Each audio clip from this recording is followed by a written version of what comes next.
ಇವತ್ತು ನಾನು ನಿಮಗೆ ಮಾತ್ರ ಅನುಭವಕ್ಕೆ ಬರುವಂತಹ ಆದರೆ ಬೇರೆಯವರಿಗೆ ಗೊತ್ತಾಗದೇ ಇರುವಂತಹ ಕಣ್ಣಿನ ಕೆಲವೊಂದು ಲಕ್ಷಣಗಳನ್ನು ನಿಮಗೆ ತಿಳಿಸಿಕೊಡ್ತೇನೆ. ಈ ಲಕ್ಷಣಗಳು ಕಂಡು ಬಂದಾಗ ನೀವು ವೈದ್ಯರನ್ನು ಸಂಪರ್ಕಿಸಬೇಕು ಅಂತ ಹೇಳಿ ಅರ್ಥ ಮಾಡಿಕೊಳ್ಳಬೇಕು. ಒಂದನೇದಾಗಿ ಬ್ಲರಿಂಗ್ ಆಫ್ ವಿಷನ್, ಅಂದರೆ ಕಣ್ಣು ಮಂಜು ಮಂಜಾಗುವುದು, ನೋಡುವುದಕ್ಕೆ ವಸ್ತುಗಳು ಮಂಜು ಮಂಜಾಗಿ ಕಾಣಿಸುವಂಥದ್ದು, ಸ್ಪಷ್ಟವಾಗಿ ಕಾಣಿಸದೇ ಇರುವಂಥದ್ದು. ಅದು ದೂರದ ವಸ್ತುಗಳು ಇರಬಹುದು ಅಥವಾ ಅತ್ಯಂತ ಸಮೀಪದ ವಸ್ತುಗಳು ಇರಬಹುದು. ಇದಕ್ಕೆ ಆಯುರ್ವೇದದಲ್ಲಿ ಆವಿಲ ದರ್ಶನ ಅಂತ ಹೇಳ್ತೇವೆ. ಸ್ಟೀಮಿ ವಿಷನ್ ಅಂತ ಹೇಳುವುದು ಇದಕ್ಕೆ ಸರಿಯಾದ ಒಂದು ಶಬ್ದ, ಅಂದರೆ ಮಂಜು ಮಂಜಾಗಿ ಕಾಣುವಂಥದ್ದು ಅಂತೇಳಿ. ಇದು ಒಂದನೇ ಲಕ್ಷಣ. ಇನ್ನೊಂದು ಡಿಸ್ಟಾರ್ಷನ್ ಆಫ್ ವಿಷನ್, ಅಂದರೆ ನಮಗೆ ಕಾಣುವಂತಹ ವಸ್ತುಗಳು ಅದರ ಆಕಾರ ವ್ಯತ್ಯಾಸ ಆಗಿ ಕಾಣುವಂಥದ್ದು. ಒಂದು ಮಾರ್ಗ ರಸ್ತೆ ನೇರವಾಗಿ ಇದ್ದರೆ ಅದು ಓರೆಕೋರೆಯಾಗಿ ಕಾಣುವಂಥದ್ದು. ಗೆರೆಗಳು ರೇಖೆಗಳು ವಸ್ತುಗಳು ಎಲ್ಲ ಅದು ಹೇಗಿದೆಯೋ ಹಾಗೆ ಕಾಣಿಸಿಕೊಳ್ಳದೆ ಅದರ ಆಕಾರ ವಿಕಾರವಾಗಿ ಒಬ್ಬ ವ್ಯಕ್ತಿಗೆ ಕಾಣಿಸಿಕೊಂಡ್ರೆ ಅದನ್ನು ಡಿಸ್ಟಾರ್ಷನ್ ಆಫ್ ವಿಷನ್ ಅಂತ ಹೇಳ್ತೇವೆ. ಇನ್ನೊಂದು ನಮ್ಮ ನೋಡುವ ಆ ಪ್ರದೇಶದಲ್ಲಿ ಕೆಲವೊಂದು ಭಾಗಗಳು ಕಪ್ಪು ಕಪ್ಪಾಗಿ ಕಾಣಿಸುವಂಥದ್ದು, blackish discoloration of the particular area ಅಂತ ನಾವು ಹೇಳ್ತೇವೆ. ಇದು ಮೂರನೇ ಲಕ್ಷಣ.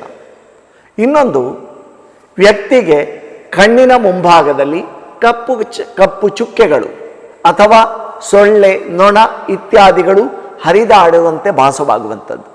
ಇದು ರೋಗಿಗೆ ಮಾತ್ರ ಅನುಭವಕ್ಕೆ ಬರುತ್ತದೆ. ಈ ಎಲ್ಲ ಲಕ್ಷಣಗಳು ಬೇರೆ ಯಾರಿಗೂ ಗೊತ್ತಾಗುವುದಿಲ್ಲ, ವೈದ್ಯರಿಗೂ ಕೂಡ ಗೊತ್ತಾಗುವುದಿಲ್ಲ. ವೈದ್ಯರಿಗೆ ನೀವು ಹೇಳಿದರೆ ಮಾತ್ರ ಗೊತ್ತಾಗ್ತದೆ ನಿಮ್ಮ ಸಮಸ್ಯೆ ಹೇಳಿದರೆ. ಇದು ಒಂದು ಲಕ್ಷಣ. ಇದಕ್ಕೆ ನಾವು ಫ್ಲೋಟರ್ಸ್ ಅಂತ ಹೇಳ್ತೇವೆ. ಅದು ಕಣ್ಣಿನ ಮುಂದೆ ಯಾವುದೇ ಒಂದು ಆಕಾರದಲ್ಲಿ ಆಯುರ್ವೇದದಲ್ಲಿ ಬಹಳ ಸ್ಪಷ್ಟವಾಗಿ ಹೇಳಿದ್ದಾರೆ. ಮಶಕಾನ್, ಕೇಶಾನ್, ಕೂದಲುಗಳು ಎದುರು ಸಂಚಾರ ಆದ ಹಾಗೆ ಕಾಣುವುದು. ಈ ರೀತಿ ಅದು ವಾಸ್ತವವಾಗಿ ಹಾಗಿರುವುದಿಲ್ಲ, ಆದರೆ ರೋಗಿಗೆ ಹಾಗೆ ಅನುಭವಕ್ಕೆ ಬರ್ತದೆ ಮತ್ತು ರೋಗಿಗೆ ಅಂತಹ ಅನುಭವಗಳು ಕಿರಿಕಿರಿ ಉಂಟು ಮಾಡ್ತದೆ ಅವನ ಮನಸ್ಸಿಗೆ. ಇನ್ನೊಂದು ಲಕ್ಷಣ ಫೋಟೋಫೋಬಿಯಾ ಅಂತ, ಅಂದರೆ ಬೆಳಕನ್ನು ನೋಡುವುದಕ್ಕೆ ಕಷ್ಟವಾಗುವಂಥದ್ದು. ಬೆಳಕು ಅಂದರೆ ಸಾಮಾನ್ಯವಾದ ಬೆಳಕು, ಜಾಸ್ತಿ ತೀವ್ರ ಪ್ರಖರತೆಯ ಬೆಳಕನ್ನು ನೋಡಲಿಕ್ಕೆ ಕಷ್ಟ ಆಗುವುದಲ್ಲ, ಅದಕ್ಕೆ ನಾವು ಗ್ಲೇರ್ ಅಂತ ಹೇಳ್ತೇವೆ. ಸಾಮಾನ್ಯವಾಗಿ ನಾವು ನಾರ್ಮಲ್ ಆಗಿ ಕಾಣಿಸಿಕೊಳ್ಳುವಂಥ ಬೆಳಕನ್ನು ನಲ್ಲಿ ಕೂಡ ವಸ್ತುಗಳನ್ನು ನೋಡುವುದಕ್ಕೆ ಕಷ್ಟ ಆಗುವಂಥದ್ದನ್ನು ಫೋಟೋಫೋಬಿಯಾ ಅಂತ ನಾವು ಹೇಳ್ತೇವೆ. ಇನ್ನೊಂದು ಫೋಟೋಪ್ಸಿಯಾ ಅಂತೇಳಿ, ಅಂದರೆ ರೋಗಿಗೆ ಕಣ್ಣಿನ ಮುಂದೆ ಫ್ಲ್ಯಾಶಸ್ ಆಫ್ ಲೈಟ್, ಮಿಂಚು ಮಿಂಚಿದ ಹಾಗೆ ಬೆಳಕಿನ ಕಿಡಿಗಳು ಕಂಡ ಹಾಗೆ ಭಾಸವಾಗುವಂಥದ್ದು. ಇದನ್ನು ಆಯುರ್ವೇದದಲ್ಲಿ ತಡಿದ್ ಗುಣ ಅಂತ ಹೇಳಿದ್ದಾರೆ, ಅಂದರೆ ಮಿಂಚು ಮಿಂಚಿದ ಹಾಗೆ ರೋಗಿಗೆ ಭಾಸವಾಗುವಂಥದ್ದು. ಇದಕ್ಕೆ ಫೋಟೋಪ್ಸಿಯಾ ಅಂತ ಹೇಳ್ತೇವೆ.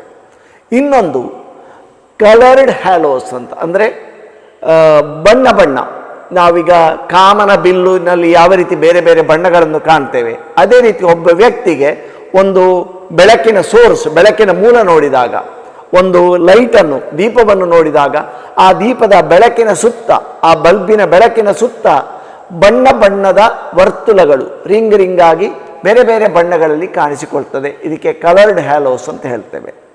ಇನ್ನೊಂದು ಲಕ್ಷಣ ಮೈಕ್ರೋಪ್ಸಿಯಾ ಅಥವಾ ಮ್ಯಾಕ್ರೋಪ್ಸಿಯಾ, ಅಂದರೆ ಒಂದು ವಸ್ತು ಅದು ಇರುವ ಗಾತ್ರಕ್ಕಿಂತ ಸಣ್ಣದಾಗಿ ಕಾಣಿಸಿಕೊಳ್ಳುವಂಥದ್ದು ಅಥವಾ ಅದು ಇರುವ ಗಾತ್ರಕ್ಕಿಂತ ದೊಡ್ಡದಾಗಿ ಕಾಣಿಸಿಕೊಳ್ಳುವಂಥದ್ದು.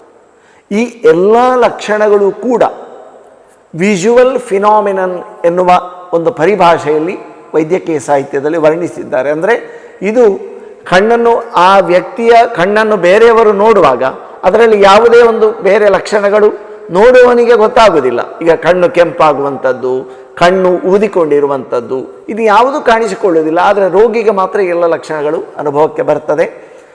ಅವನು ಈ ಎಲ್ಲ ಲಕ್ಷಣಗಳು ಕಾಣಿಸಿಕೊಂಡಾಗ ವೈದ್ಯರನ್ನು ಸಂಪರ್ಕಿಸಿ ಅದಕ್ಕೆ ಕಾರಣವನ್ನು ತಿಳ್ಕೊಳ್ಳುವುದಕ್ಕೆ ಈ ಎಲ್ಲ ಲಕ್ಷಣಗಳು ಮೂಲ ಕಾರಣ ಆಗಬೇಕಾಗ್ತದೆ. ಯಾಕೆಂತ ಕೇಳಿದರೆ, ಪ್ರಥಮವಾಗಿ ಇದನ್ನು ವೈದ್ಯರಿಗಿಂತ ಮೊದಲು ರೋಗಿಯು ಇದನ್ನು ಒಂದು ಸಮಸ್ಯೆ ಅಂತೇಳಿ ಅವನು ಪರಿಗಣಿಸಬೇಕು. ಯಾಕೆಂದರೆ ಅವನದನ್ನು ಸಮಸ್ಯೆ ಅಂತೇಳಿ ಪರಿಗಣಿಸದಿದ್ದರೆ ವೈದ್ಯರ ಹತ್ರ ಹೋಗೋ ಪ್ರಸಂಗವೇ ಬರುವುದಿಲ್ಲ. ಯಾಕೆ, ಆಗ ಬಹಳ ಪ್ರಮುಖವಾದ ಈ ಕಾಯಿಲೆಯ ಪತ್ತೆಯ ಅಂಶಗಳು ಅದು ಸಾಧ್ಯ ಆಗದೇ ಇರ್ಬೋದು. ಯಾವುದೋ ಒಂದು ಹಂತದಲ್ಲಿ ಅದು ತುಂಬ ವಿಕೋಪಕ್ಕೆ ಹೋಗಿ ದೃಷ್ಟಿಯನ್ನೇ ಕಳ್ಕೊಳ್ಳುವಂಥ ಪ್ರಸಂಗಗಳು ಬರ್ಬೋದು. ಮುಖ್ಯವಾಗಿ ನಾನೀಗ ಒಂದು ಹೇಳಿದೆ, ಫಾರ್ ಎಕ್ಸಾಂಪಲ್ ಕಣ್ಣಿನ ಎದುರು ಮಿಂಚಿದಾಗೆ ಆಗೋದು ಅಂತ ಫೊಟಾಪ್ಸಿಯಾ ಅಂತಲೇ ಹೇಳುತ್ತೇವೆ. ಕಣ್ಣಿನ ಒಳಗಿನ ನರದ ಪದರ ಇದೆ, ರೆಟಿನಾ ಅಂತೇಳಿ, ಅದು ಆ ಪದರ ಬೇರ್ಪಟ್ಟಾಗ ಆಗ ಅಂತಹ ಲಕ್ಷಣಗಳು ಕಾಣಿಸಿಕೊಳ್ಬೋದು.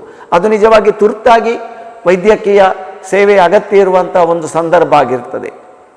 ಮತ್ತು ನಾವು ಬಣ್ಣದ ವರ್ತುಲಗಳು ಕಾಣಿಸಿಕೊಳ್ತದೆ ಅಂತ ಹೇಳಿದೆ, ಅದು ಕಣ್ಣಿನಲ್ಲಿ ಕಾರ್ನಿಯಾ ಅಂತ ಭಾಗ ಇದೆ, ಅದರಲ್ಲಿ ಊತ ಕಾಣಿಸಿಕೊಂಡಾಗ ಆ ಸಂದರ್ಭದಲ್ಲಿ ಅಥವಾ ಬೇರೆ ಕೆಲವು ಸಂದರ್ಭಗಳಲ್ಲಿ ಆ ರೀತಿಯ ಲಕ್ಷಣಗಳು ಕಾಣಿಸಿಕೊಳ್ಬೋದು.